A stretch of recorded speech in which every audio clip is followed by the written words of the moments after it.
একেবারেই তাই, তাপপ্রবাহের সতর্কতা তো জারি থাকছেই, সতর্ক বার্তা মেনেই আমাদের চলতে হবে। কিন্তু একবার সেই ফাঁকে আমরা দেখে নিই বিশাখা, যে এই পরিমাণ গরম বা তাপমাত্রার পারদ এইখানে পৌঁছে যাওয়ার কারণগুলো ঠিক কী কী। বেশ কয়েকটা কারণ আছে বলে আবহাওয়াবিদরা জানাচ্ছেন, তবে তার মধ্যে মূল কারণ যেগুলো তার অন্যতম হলো, আমি পিসিআরকে বলবো সেই একটা ম্যাপ একটু দেখাতে, যার মাধ্যমে আমরা একটু বুঝিয়ে দিতে চাইবো যে ঠিক কী কারণে এই পরিমাণ তাপপ্রবাহের মুখে পড়ছে আমাদের এই গোটা অঞ্চল।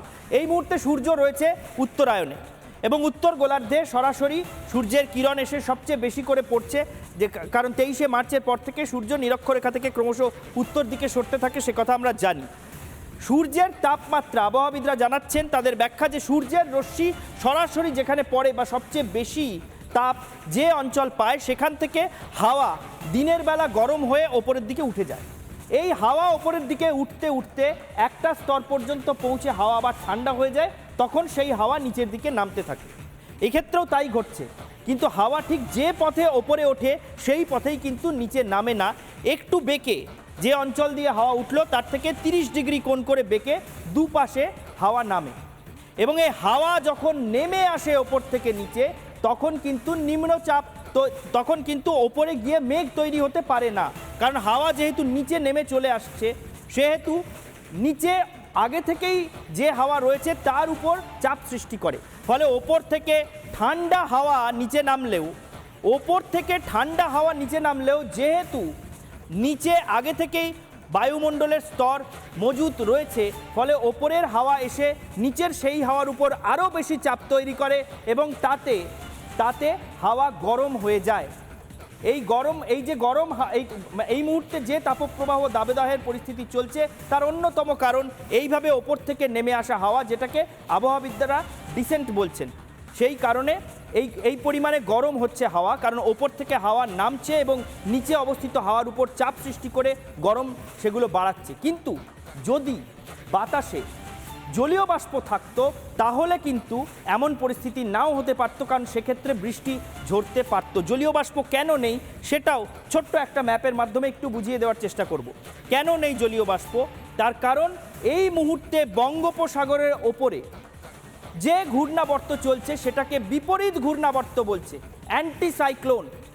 অর্থাৎ যদি সাইক্লোনের মতো কোনো ঘূর্ণাবর্ত থাকে, তাহলে সেটা জলীয় বাষ্পকে আকর্ষণ করে নিয়ে আসে। কিন্তু বঙ্গোপসাগরের উপরে এই মুহূর্তে বিপরীত ঘূর্ণাবর্ত চলছে, যেটাকে অ্যান্টি সাইক্লোন বলা হয় আবহাওয়াবিদদের পরিভাষা, এবং সেই অ্যান্টি সাইক্লোন কিন্তু জলীয় বাষ্পকে এই এলাকায় ঢুকতে দিচ্ছে না, যে কারণে বৃষ্টিও হচ্ছে না।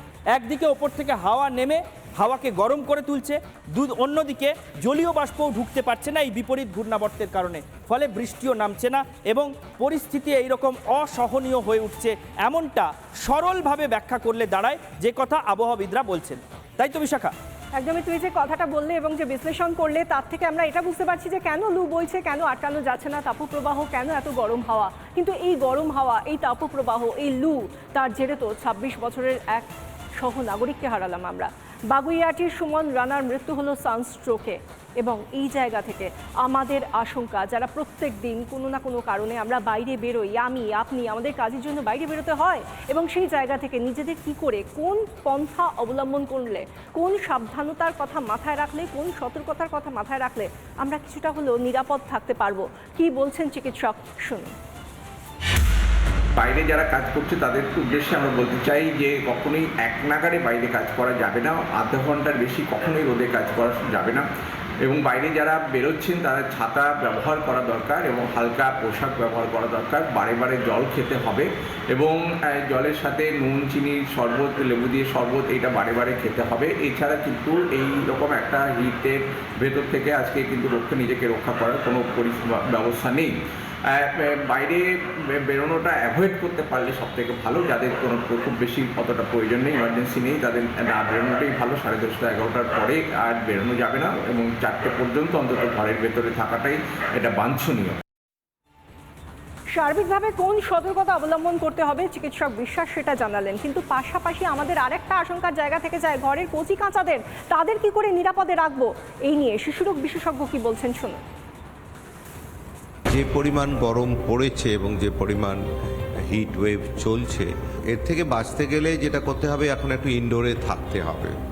এই হিটের মধ্যে স্কুলটা বন্ধ করে দিলেই ভালো। সেই কষ্টের মধ্যে কতটা আমাদের মনে থাকবে কিংবা কনসেন্ট্রেশন হবে তার সম্বন্ধেও আমার ডাউট আছে। কিংবা যদি কারো মনে হয় যে সামার ভ্যাকেশনটা একটু এগিয়ে দেওয়া যায়, তো এগিয়েই দিলাম আমি। দিনে অন্ততপক্ষে 2 বার করে স্নান করবে। যতটা সম্ভব লিকুইড ফুড খাওয়া, খুব হাই প্রোটিন না খাওয়া, কার্বোহাইড্রেট কিংবা শর্করা জাতীয় খাদ্য খেতে হবে, একটু ফ্যাট চলতে পারে। যাদের উপায় নেই তারা এই পরিস্থিতির মধ্যে, এই তীব্র দাবদাহের মধ্যে কাজে কর্মে যেতে বাধ্য হচ্ছেন, ভর দুপুরে বাইরে বেরোতেও বাধ্য হচ্ছেন, ফলে সতর্কতা অবশ্যম্ভাবী। কিন্তু যাদের উপায় রয়েছে তারা কিন্তু এই মুহূর্তে এই দাবদাহ ছেড়ে কেউ পাহাড়ের দিকে বা কেউ ঠান্ডা জায়গার দিকে চলে যাচ্ছেন, আর বাকিরা এসি বা কুলার বা ঘর ঠান্ডা রাখার যন্ত্র এনে আপাতত পরিস্থিতি সামাল দেওয়ার চেষ্টা করছেন। ফলে ট্যুরিজমের ব্যবসা এবং এই সমস্ত ইলেকট্রনিক জিনিসপত্রের ব্যবসায় কিন্তু অনেক জোয়ার এসেছে বলাই যায় যে এই ব্যবসাগুলো কিন্তু গত 1 মাসে অনেকটা বেড়েছে। আমাদের প্রতিনিধি পিঙ্কি কথা বলেছিলেন তাদের সঙ্গে, এসি বিক্রি করছেন যে দোকানদাররা বা যারা ট্যুর অপারেট করছেন তাদের সঙ্গে, দেখব তারা কি বলেছে। মোটামুটি এখন প্রায় 100-150 পিস পার ডে তো এসি সেল হচ্ছেই, এভারেজ প্রচুর ডিমান্ড এখন এসি। হ্যাঁ, রেকর্ড এসি সেল, মানে সারা বছর ধরে সেল হচ্ছে। অন্য বছর লাস্ট ইয়ার কি হয়েছিল, খালি এপ্রিলে সেলটা ছিল, আর এবছরে হোল হোল ইয়ার ধরে এসি সেল হচ্ছে। প্রত্যেকদিন তাও এভারেজ 100-150 তো হচ্ছেই, তার বেশি থাকে, কম ছাড়া হচ্ছে না, তার বেশিই হচ্ছে। প্রচণ্ড প্রেশার খুব থাকছে আমার এসিতে। এখনও সেরকম কিছু ভাড়া পড়েনি, বরঞ্চ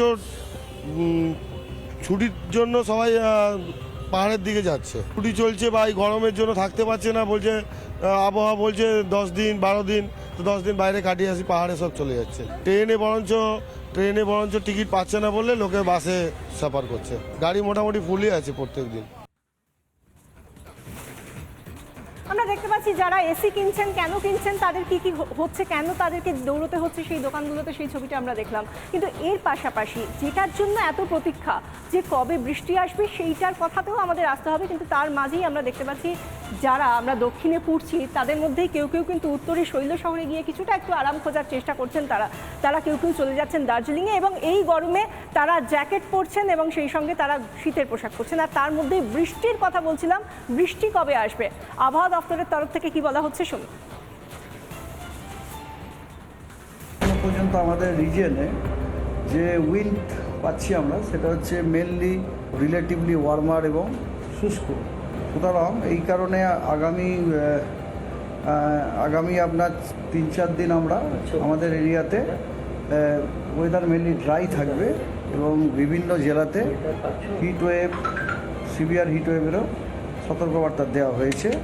বৃষ্টির সম্ভাবনা 5 তারিখ থেকে, নট বিফোর 5th। 5 তারিখ থেকে বৃষ্টির সম্ভাবনা আছে।